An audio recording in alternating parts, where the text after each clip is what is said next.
James Melendez, James All About Business. Thank you for joining me today. This is about Chief of Staff and acing your interview. Stay tuned. I'll give my thoughts, perspectives, and experience. Stay tuned.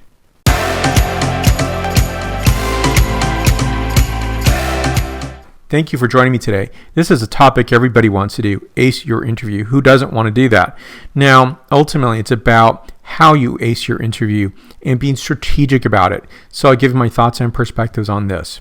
So in terms of the interview panel, here's just an example. I did change the hiring manager as a second person versus the last person. I didn't put 4, 5, and 6 on here, but this is generally what happens. So you're not going to have just one interview, possibly 6 or 7. Now, what I do find most common is the hiring manager will be second, and that individual will be the last person. Now, I've never had an interview longer than, say, 45 minutes. Here's some perspectives on that. Now, the screener, that is the recruiter or the talent acquisition specialist, will be the person who makes or breaks the interview. Now, this person is essential to get you to the next stage of interviews. So this person will qualify you for the next stages of the interview process. Very important to make that impression, to make that success point, and to continue forging forward in the interview process and the interview panel. Now, ultimately, it's the hiring manager and her or his executive team or leadership team. And that group of people will be the ones that interview you and qualify you for the position. So if the hiring manager was hiring an executive, they would be much longer interviews. They would be up to 2 to 3 hours per person. So the reality is a very short interview for the chief of staff. It doesn't mean the process is not important. It just means there needs to be an expedited way to find this person, locate this person, and to move forward. So let's go on to the next point, which is this is a conversation. Now, I have experienced many great conversations as an interview, and I think this is a really essential step. The point that I want to make here is most people are going to be friendly, they're going to be professional, and there's going to be some that are very transactional. It's hard to have a conversation when someone's being very transactional. So it's up to you to make that experience as conversational as possible. Sometimes you can't turn that around, and that's okay. That's a reality. It's not a reflection on you. First of all, number 1, complete a presentation. And this is only probably for a larger organization where there are multiple of chief of staffs and it's part of the culture. And that's something to keep in mind that you might have to do. I think it's a good thing. I like doing it, and I think it's a nice way to set yourself apart. It's also showing 2 things. 1, that you have the ability to put together a presentation, a business-focused presentation. And secondly, you're going to show your chief of staff presence and facilitator presence and capabilities. So that's what they're looking for. Number 2, write down your questions before the interview. Prioritize the most important questions. You'll have more questions than there is time to answer, so you want to be aware of that. Number 3, ask your talent acquisition specialist, your recruiter, for an overview of the role. Is it a new role? Is this something that you're replacing someone? How long was that person in that role previously? Were they there 2 months, 6 months, a year? Did they get promoted to another role? So it's good to know that information. Oftentimes, you do not get that information unless you ask. So number 4, during the interview, follow up on questions that have not been answered or expanded. And that's an important feature because you'll get no other opportunity to ask those questions that could be vital to making your decision about this role. So this role is not just about them interviewing me, it's about me interviewing them as well. So number 5, make sure the role meets your needs. And that means, is it hybrid work? Is it work from home? Is it going to the office every single day of the business week? Also, is there travel required? What's the salary? What's the development opportunities at the organization? What's a work-life balance culture? And number 6, very related to number 5, which is understand what you're getting yourself into. Now, simply this, is there a focus area for this role? Some roles are very oriented towards, and you could probably figure this out in terms of the job description, but is it really oriented towards organizational development? Is this role mainly analytical? Is it operations oriented? There's a lot of features that can be involved in that. But more importantly, is there a double role to this? Is that role, say, a chief of staff and an executive assistant? Is it a chief of staff and a business analyst? And I find that there are roles like that. And so that's something to keep in mind. If I found the role is combined, if it's taking on 2 FTEs basically, or I feel that way, I would never take a role that's going to be administrative and chief of staff. I would turn that down. Ultimately, chief of staff jobs take a lot of time. And I always say they're 7-day-a-week jobs. Now, you can definitely take a Saturday off or a Sunday, but you have to make up for that somehow. And I would say, ask the question in terms of hours. You're not going to work just 40 hours. You're going to work much more than that. So keep that in mind.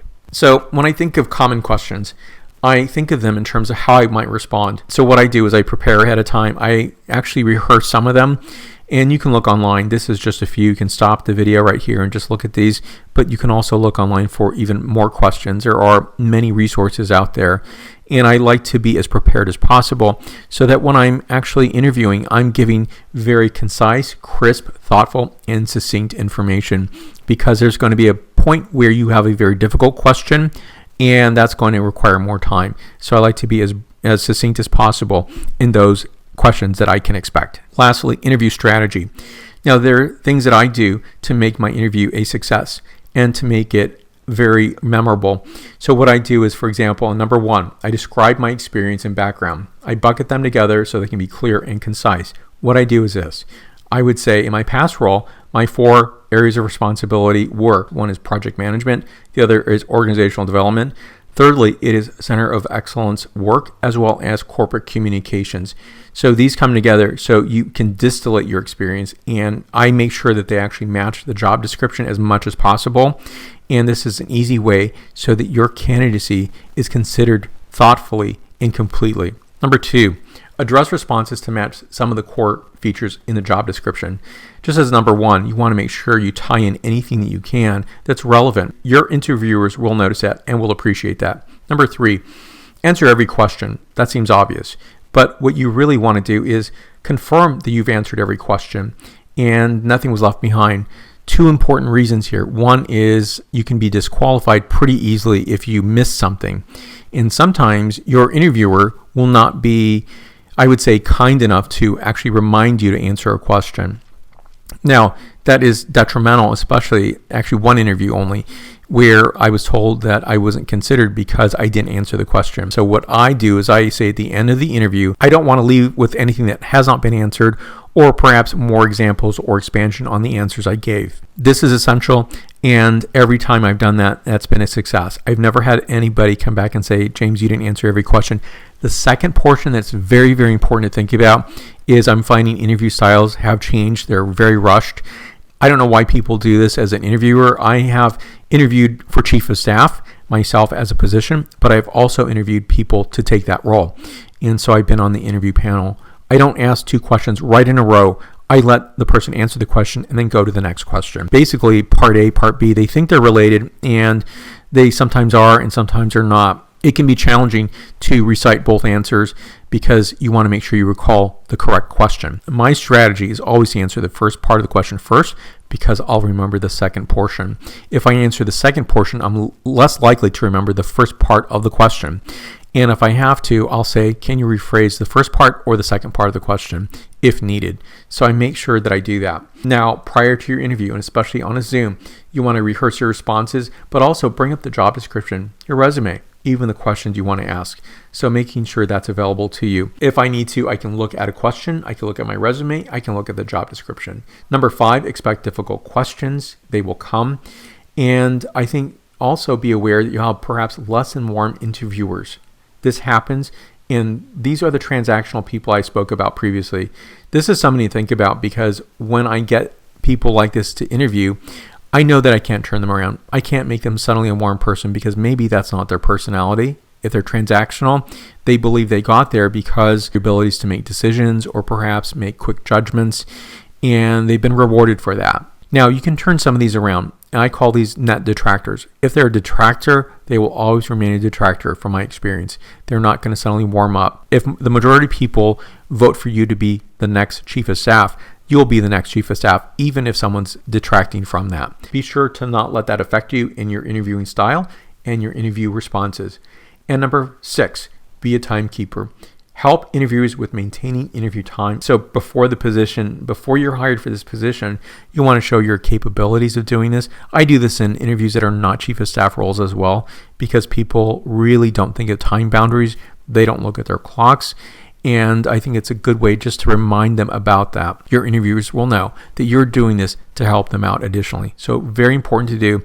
And it's always helped me to even do something like, I know we have about 5 more minutes left. I have a few more questions. Or can you stay on for 5 minutes longer? I know we're out of time already. I do have just one more question. Sometimes they will say no, and often they will say yes. So I definitely honor that, and I think that's an important step to have a successful interview. I think all these come together in terms of then this is a different interview process compared to looking at an individual contributor or a management position. So think about how you do this. Be strategic, be succinct, be polished. Thank you for watching today. Good luck on getting your chief of staff role. Let me know any tips you've learned down below that you can share with this community of people who might be in your situation and who want to succeed at doing a very good interview. Thank you for watching today. More topics to come in James All About Business. Thank you again, and I will see you very soon.